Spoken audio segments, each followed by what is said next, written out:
Selamat siang teman-teman Otomotif TV, apa kabarnya? Semoga semua dalam kondisi sehat dan bahagia selalu saat nonton video ini ya, amin. Nah teman-teman, akhirnya Otomotif TV bisa nyoba new Yamaha X-Max 250 Connected. Nah, special thanks to Kak Ray Ratu Kore dari Yamaha Mekar Motor yang memperbolehkan Otomotif TV untuk bantu ngerayain motor barunya. Nah, kayak gimana sih impresi pertama mengendarai motor yang dijual 66 juta ini? Simak sampai akhir, jangan kemana-mana, oke?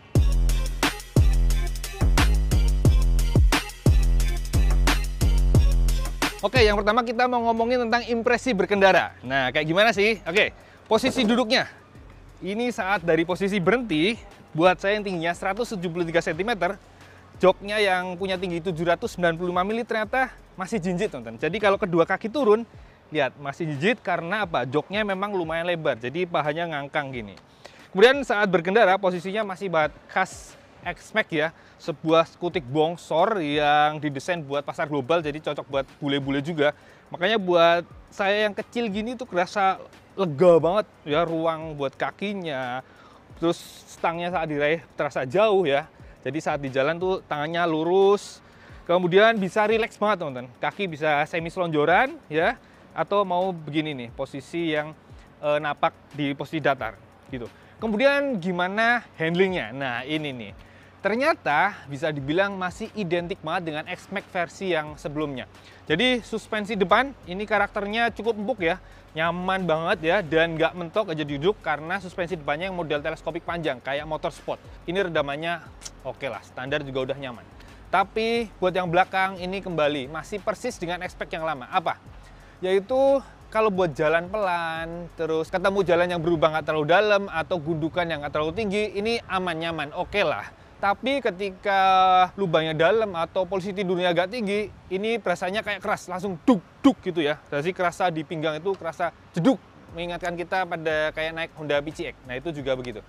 Kemudian khasnya lagi, ini persis juga dengan MX yang lama, ini redamannya ternyata terlalu empuk sebenarnya teman-teman, walaupun dengan setelan preload ketiga.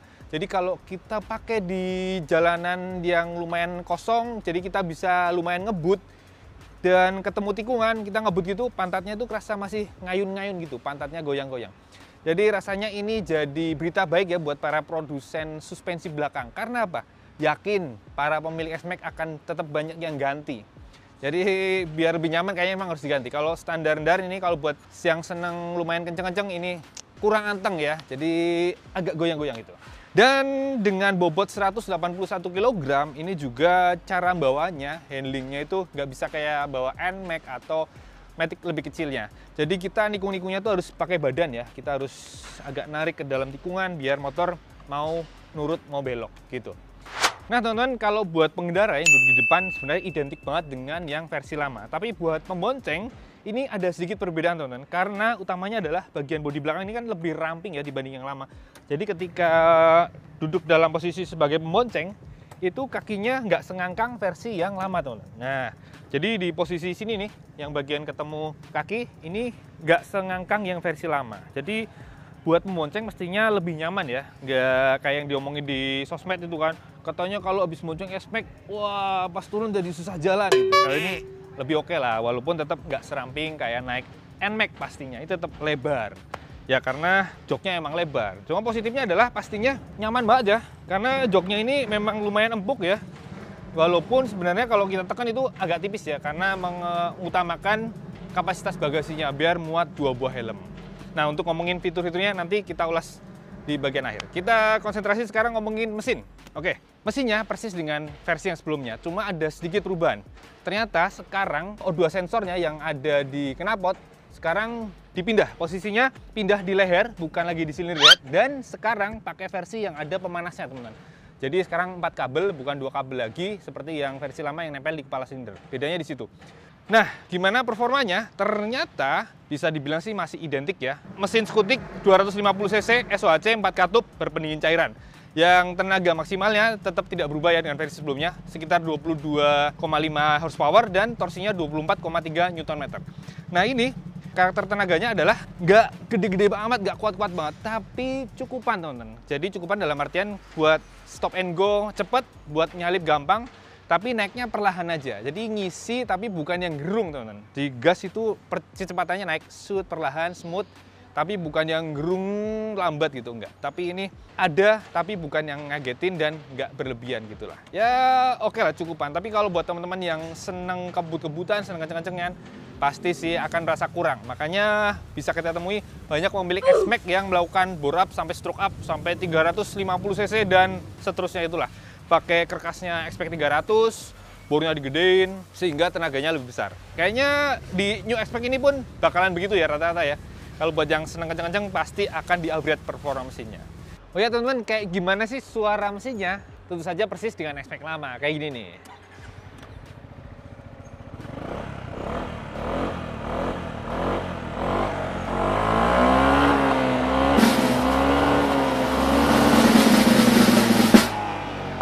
Nambahin teman-teman, ternyata red line-nya mulai di 8000 rpm. Tadi belum kasih lihat ya, ternyata dia mulai merah di 8000.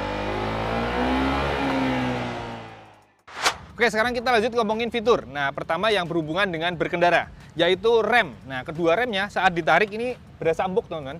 Tapi memang pakemnya belum terlalu terasa. Yang utama tentu saja karena ini motor masih baru banget, teman-teman. Tadi waktu nyoba itu masih 0 km. Jadi saya bantu ngerayain, sehingga pun remnya belum gigit banget. Tapi yang tadi bisa dirasakan adalah kalau berkendaranya cuma harian padat gitu ya. Ini masih cukup sih, dan ketika ABS-nya bekerja pun lumayan smooth ya, bukan yang ngagetin, yang gurut banget ini. Ini lumayan empuk. Kemudian fitur lainnya windshield. Nah, windshieldnya ini ternyata dengan setelan standar, ini anginnya sudah lumayan bisa lewat atas kepala ya. Jadi aman lah buat berkendara harian biar tidak terlalu masuk angin. Dan ini bisa di setel teman-teman, tapi manual ya, harus bongkar-bongkar, terus dipindah posisi dudukannya. Kemudian stang. Nah, ini stangnya buat saya, ini setelan standar juga udah oke ya. Tangannya pas lurus, jadi saat mengendalikan sudah cocok, dan ini bisa di setel maju mundur. Tentu saja ini juga secara manual, mindahin dudukannya harus dibongkar dulu.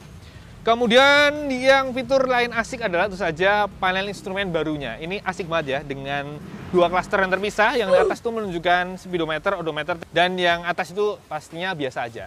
Nah, kalau yang bawah nih, yang layarnya lebih gede, ini menarik perhatian. Terutama ketika tadi saya set untuk nampilin tachometer. Asiknya kenapa? Karena ketika tachometernya bekerja, yang mana dia akan lari ke kanan gitu, saat garisnya jalan gitu, ternyata belakangnya kayak meninggalkan kayak awan atau kayak asap gitu, ada biru-biru jalan gitu. Itu di mata tuh asik, teman-teman. Sesuatu yang beda ya, nggak kayak tachometer kebanyakan, itu asik banget.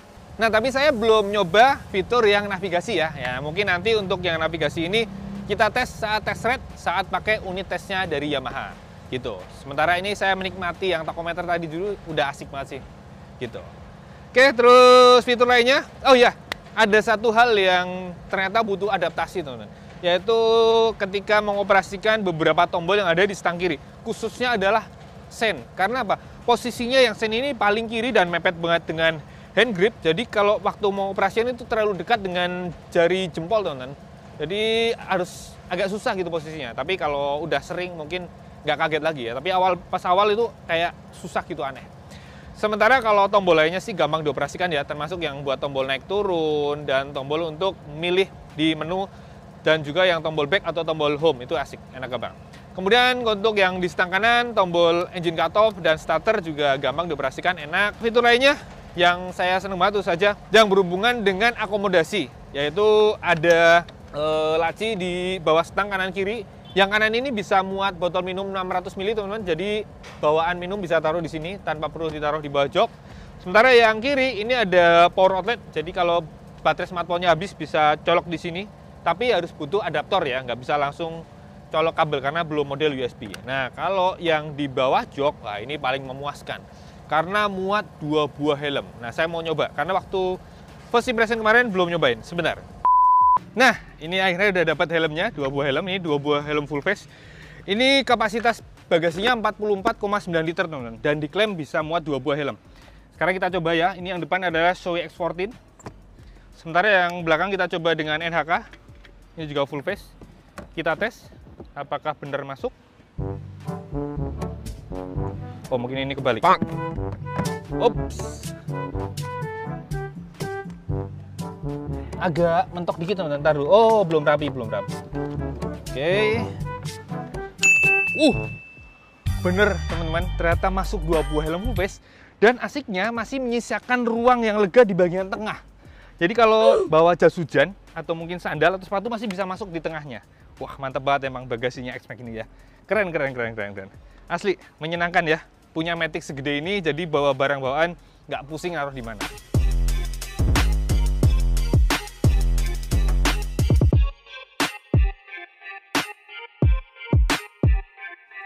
Oke, itu dia teman-teman, video kali ini kita udah nyobain new Yamaha X-Max 250 Connected. Jadi bisa diambil kesimpulan dari hasil tes pertama ini adalah tetap mirip banget X-Max yang sebelumnya, tapi sekarang punya tampilan yang lebih sangar, lebih ganteng, dan bodi belakang sedikit lebih ramping. Tapi ketika dikendarai masih mirip banget ya. Posisi duduknya, karakter suspensinya, tenaga mesinnya pun juga mirip. Tapi dapat bonus itu saja, satu lagi, yaitu fitur speedometernya yang keren banget, yang canggih banget. Yang tampilannya, wah gokil lah. Layarnya TFT, bisa connect dengan smartphone. Jadi pastinya pemilik S-Max baru ini akan lebih bangga ya, karena lebih keren. Dan asiknya adalah dengan fitur yang baru, tampilan baru, harganya naiknya nggak banyak ya. Sekarang 66 juta, jadi cuma naik sekitar 4 jutaan dibanding versi sebelumnya. Ya worth it banget, asik banget.